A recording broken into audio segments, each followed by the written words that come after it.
Hi guys! Welcome back to my channel, and for today's video, as you see, naglilinis si Chad ng kanyang motor. And every accessories na ilalagay or ikakabit namin kay Panther ay i-update namin kayo syempre. And for now, isa ito sa mga napakahalagang gamit sa isang motor, lalo na pag mahilig kayong mag-travel. Syempre, sasabihin din namin yung price nito para may idea kayo kung sakaling bibili kayo ng gamit na to. So, welcome back guys sa ating bagong vlog. Update lamang namin kayo sa bagong namin kinabit sa ating motor na si Panther. Yan. So, yung una kong kinabit dito is yung Motowolf na cellphone holder. Yan, kasi wala siyang bulsa dito, walang lagayan. So, easy access siya para sa mga cellphone. Yan.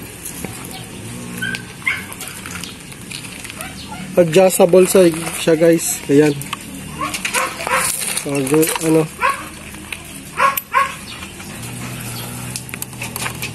yan. Gusto mong ganyan. Ganyan.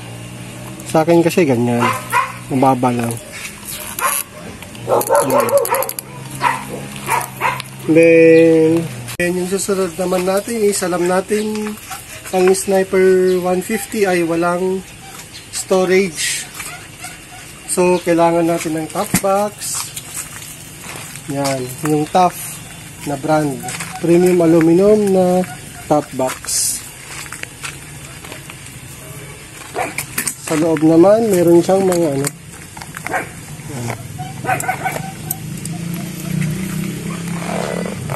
mga bulsa.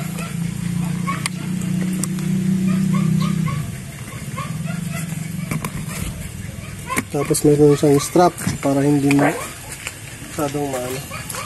Tapos pag may top box, so kailangan din natin ng bracket.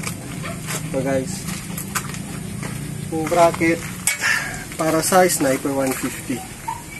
Kinabit ko na pala yung plate niya guys. Yan.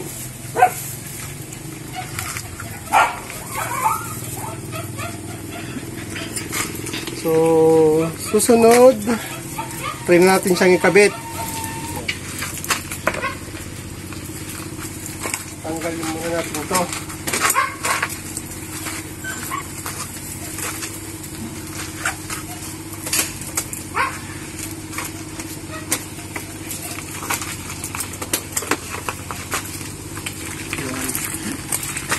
So, hugutin lang muna natin to. Yung parang goma niya. Tapos makikita natin yung mga lalagyan ng bolt. Kung nga pala guys, ito yung lagayan ng ng hand grip niya. Sa tinanggal lang natin yung yan, sakto yung mga butas.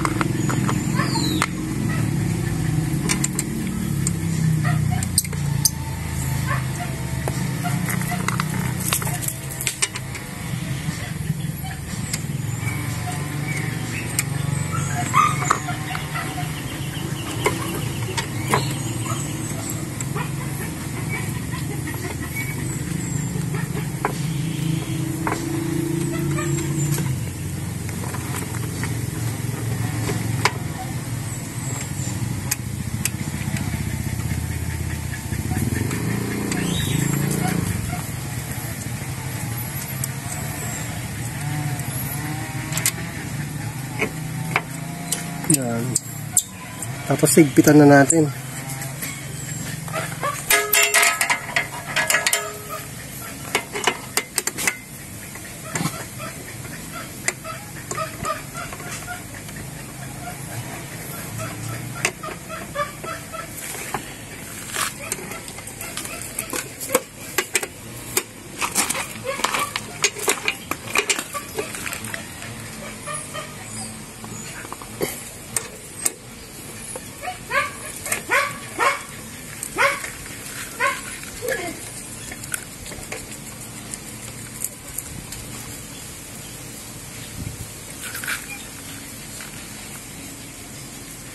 guys, patapos na siya.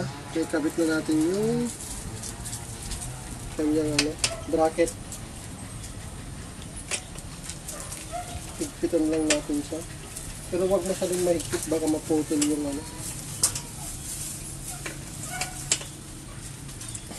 screw. So yan.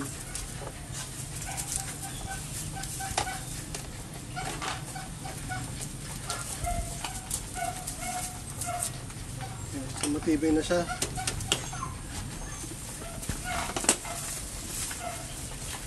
Tapos ito naman, sunod natin yung kabit to. Top box na mismo.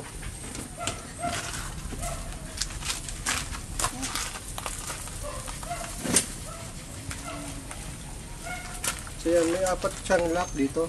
1, 2, 3, 4. Yan, ito. Mga lock yan. Tapos, ito. I-ano lang natin to para ma-secure. Hindi siya malaglag. Tapos, susiyan natin para mag-lock yan. So, hindi na siya magatanggal. So, yan na. Ito na yung finish.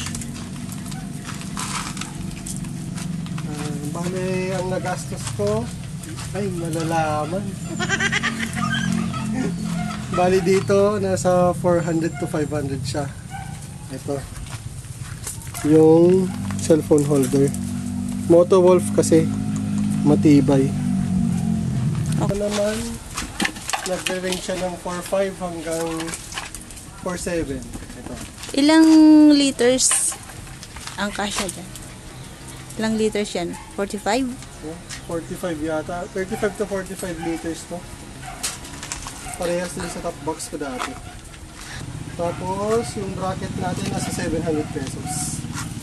Pero, siguro papalitan ko to ng yung ibang bracket. Either Sparrow na bracket or yung dito.